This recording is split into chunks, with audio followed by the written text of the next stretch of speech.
السلام علیکم دوستو، میرا نام ہے یاور مرچنٹ اور آپ لوگ دیکھ رہے ہیں مرچنٹ ٹی وی۔ اس زمین پہ حضرت آدم علیہ السلام کے تقریباً 1000 سال بعد اللہ نے عراق کی زمین رافدین کا انتخاب کیا اور وہاں اپنے بندے یشکر بن لاون کو نبی بنا کر بھیجا، جن کو مختلف القاب سے آج بھی زمانہ یاد کرتا ہے۔ کوئی اللہ کے اس نبی کو عبد الغفار کہتا ہے، تو کوئی عبد الجبار، تو کوئی الیاس، تو کوئی کشتی والا نبی، اور کوئی نوح نجی اللہ کہہ کے بلاتا رہتا ہے۔ حضرت نوح علیہ السلام حضرت ادریس علیہ السلام کے پرپوتے ہیں اور حضرت آدم علیہ السلام کی 10ویں پشت میں سے ہیں۔ وہ قوم اس وقت دنیا کی بدترین قوم تھی۔ وہاں ظلم کرنا، نفسانی خواہشات پر فخر کرنا، بتوں اور شیطانوں کی پوجا کرنا عام تھا۔ اللہ کے نبی حضرت نوح علیہ السلام بچپن سے ہی ان کو بار بار سمجھاتے رہتے تھے کہ اس کائنات کا مالک صرف ایک اللہ ہے، جس نے ہر ایک چیز کو پیدا کیا۔ نوح علیہ السلام جب اللہ کے دین کی تبلیغ کرتے تھے تو ان کی قوم ان کو اتنے پتھر مارتی تھی کہ وہ پتھروں میں ڈھک جاتے تھے۔ تاریخ نے لکھا تقریباً 9.5 سال تک آپ تبلیغ کرتے رہے، بار بار پتھر کھاتے رہے، لیکن افسوس سوائے چند غریب اور مسکین کے کوئی بھی آپ پر ایمان نہ لایا۔ آپ اپنی امت کے لیے اتنا روئے، اتنا گریہ کیا کہ آپ کا نام نوح پڑ گیا۔ اتنے میں اللہ اپنے نبی پر وحی کرتا ہے کہ اے نوح، اب یہ تیری قوم ہدایت نہیں پائے گی۔ نوح علیہ السلام رو کے اللہ کے دربار میں فریاد کرتے ہیں کہ اللہ، یہ انسان ظلم کرنے کو مذاق سمجھتے ہیں، ایک دوسرے کے خیال کرنے کو مدد کرنے کو بزدلی سمجھتے ہیں، تیری عبادت سے منہ موڑتے ہیں۔ اے اللہ، اس میری قوم کو نیست و نابود فرما۔ جیسے ہی نوح علیہ السلام نے یہ بد دعا کی تو اللہ نے پیغام بھجوایا، اے نوح، ایک کشتی تیار کر، ان قریب تیری یہ ظالم قوم نیست و نابود ہو جائے گی۔ بس اللہ وحی کے ذریعے اپنے نبی کو بتاتے گئے اور اللہ کے نبی نوح علیہ السلام وہ کشتی بناتے گئے۔ جیسے کہ نوح علیہ السلام ایک پہاڑ پہ رہتے تھے تو نہ وہاں سمندر تھا، نہ دریا، نہ درخت تھے۔ بالآخر اللہ کے نبی نوح نے درخت اگائے اور اس کی لکڑی سے کشتی کو بنانا شروع کیا۔ آپ لکڑی سے بڑے بڑے تختے بناتے، پھر لوہا لاتے، اس سے کیل بناتے، تختوں کو جوڑ کر اس میں کیل ٹھوکتے گئے۔ تاریخ نے لکھا تقریباً 100 سال تک آپ کو کشتی بناتے رہے، اور آپ کی قوم روز آپ کے پاس آتی اور آپ کی توہین کرتی، آپ کو پاگل کہتی کہ نہ تو یہاں دریا ہے نہ سمندر، پھر بھی یہ پاگل کشتی بنا رہا ہے۔ اللہ کے نبی نوح علیہ السلام آسمان دیکھ کے صبر کرتے اور اللہ کے حکم کو تسلیم کرتے۔ اس کشتی کا دول 300 گز، اونچائی 30 گز اور عرض 50 گز تھا۔ ایک روایت کے مطابق اس کا دول 1 کلومیٹر سے زیادہ تھا۔ یہ کشتی عام کشتیوں کی طرح نہیں، بلکہ جس طرح سے اس کشتی کو نیچے سے بند کیا گیا تھا ویسے ہی اوپر سے بھی بند کیا گیا تھا، تاکہ بارش کا پانی بھی کشتی میں داخل نہ ہو سکے۔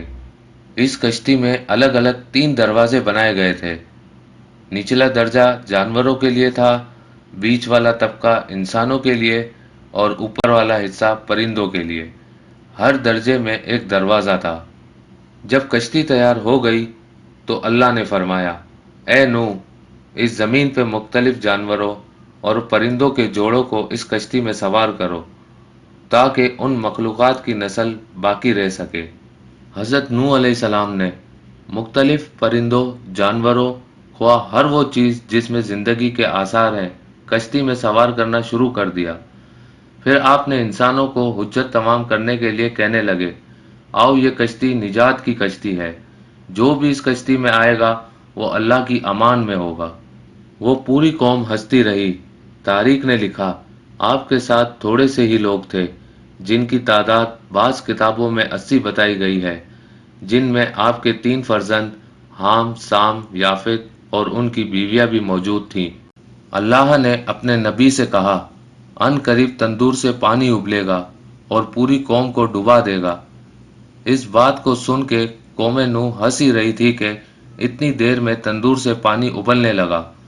لوگ اس پانی کو دیکھنے کے لیے دور دور سے آتے ہنستے، لیکن کچھ ہی دیر میں ان کی ہنسی خاموش ہونے لگی، کیونکہ وہ پانی اتنا بڑھتا گیا کہ ان کے تمام گھر ڈوب گئے، اور اوپر سے بارش بھی برس رہی تھی۔ وہ کافر یہ سمجھ رہے تھے کہ یہ طوفان کچھ دیر کا ہے، تو یوں وہ اونچے اونچے پہاڑ کی طرف جانے لگے۔ وہ پانی اتنا بڑھتا گیا کہ کہیں بھی نہ کوئی پہاڑ نظر آ رہا تھا، نہ کوئی درخت نظر آ رہا تھا۔ بس وہی بچے جو اللہ کے نبی نوح علیہ السلام کی کشتی میں سوار تھے۔ اس وقت پانی زمین سے 10,000 گز بلند تھا۔ مسلسل پانی بڑھتا رہا، چڑھتا رہا۔ 40 دن بعد پانی کا بڑھنا ختم ہو گیا۔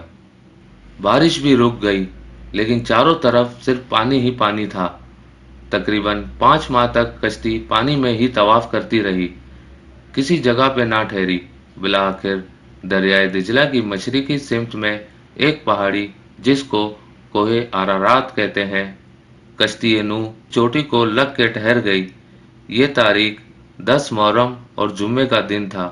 اللہ کے نبی نوح علیہ السلام نے کبوتر کو بھیجا کہ دیکھ زمین پہ پانی خشک ہو رہا ہے یا نہیں۔ کبوتر گیا اور زیتون کی ٹہنی اٹھا لایا۔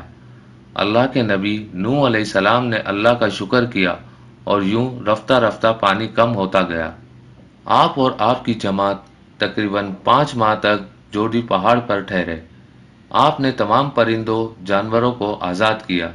اس پہاڑی پہ اللہ کا شکر کرتے رہے، ذکر کرتے رہے، دنیا کو پھر سے آباد کرنے کی سوچ میں مگن رہے۔ تحقیق کرنے والوں نے بتایا کہ کشتی نوح علیہ السلام کی باقیات مشرقی ترکی میں واقع کوہ ارارات پر ملی ہے۔ یہ کشتی ویسے ہی ہے جیسے اللہ کے نبی نوح علیہ السلام نے بنائی تھی۔ سلام ہو انسان کی نسل کو پھر سے زندگی دینے والے اللہ کے نبی نوح نجی اللہ علیہ السلام پر۔ تو دوستو، امید کرتا ہوں آپ کو آج کی یہ ویڈیو ضرور پسند آئی ہوگی۔ ویڈیو پسند آئی ہو تو لائک کیجئے اور شیئر کیجئے۔ مزید اس طرح کی ویڈیو کے لیے آپ ہمارے چینل کو ضرور سبسکرائب کیجئے۔ میں ملوں گا آپ سے ایک نئی انٹرسٹنگ ویڈیو میں۔ Thanks for watching. اللہ حافظ۔